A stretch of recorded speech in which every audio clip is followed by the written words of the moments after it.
Welcome back to DBL. That was the Temptations' platinum hit, My Girl. And earlier, we talked with none other than the baritone legend and Temptations founder himself, Mr. Otis Williams. That's today's Chatting with the Stars. How you doing? I bow down to you all this. I'm fine. How you guys doing? We're good. I'm sorry I sung over that. Yeah, you should apologize for that. Okay, I apologize, sir.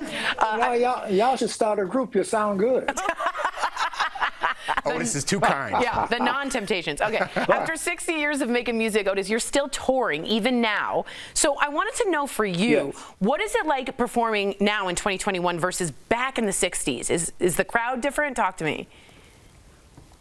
I must say the crowd is really they're very intelligent about what's happening in show business. When we started out during the 60s, just us being on the stage, they would go crazy. But now they are more in tune. Oh, yeah, they phoning it in, so they can tell if we're faking the funk, which we don't fake the funk, We give it to them because we know they're very knowledgeable and intuitive about what's happening today. Smart. Well, Mr. Williams, I just want to say on behalf of myself and my colleagues, we all came to see you, Otis. Yeah! Okay. You know what? I thank you for that because I asked Leon about that. He said, Otis, Leon was the guy that played David Ruffin. Mm-hmm. He said, that was an improv. He said, the scene was going so good, I just threw it in. I said, yeah, but Leon, we were at my play in New York, and it was packed. So the people said, Otis. And I said, hey, Leon, they came to see me now. Look, and he said, you got me. Okay, that's right. You let them know because just to put it to context for people who are living under a rock somewhere, ain't nobody coming to see you, Otis, is a classic line from Temptations and the movie, or I should say. And how did you feel about that when it went so incredibly viral? Well, I almost met it with mixed emotion, but when you're dealing with the public and things can just really go haywire, and I looked at it as fun of it. Even now when we're on stage, I said, well, they said ain't nobody coming to see you. And I said, yeah, but look at everybody in here now. Exactly. And they would applaud. So I turned it into a joke. That's beautiful. You're the last surviving member of the original lineup. So what is it like performing next to this generation of Temptations? And do you ever have flashbacks to the old days while on stage? Oh, absolutely. I mean, the Classic Five will always be remembered. And the guys that's helping me carry the banner now, I adore them because they know they're stepping in the legendary shoes that was there before they came along. So they're doing a marvelous job, and I'm very happy with the guys that I have now. All right, I have to ask this question. It's a very serious question. Which Temptations member was most popular with the ladies?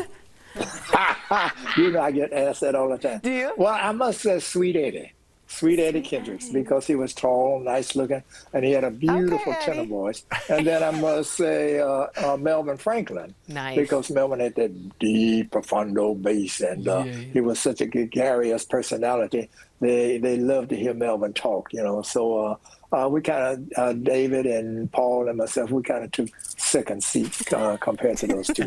But nevertheless, we all got paid the same money, so it wasn't that much difference. Hey, I'm sure there was equality all around. That's right. All around. Yeah. Well, there's a musical coming out about you and the Temptations called Ain't Too Proud. So what's it like watching your life played out on stage?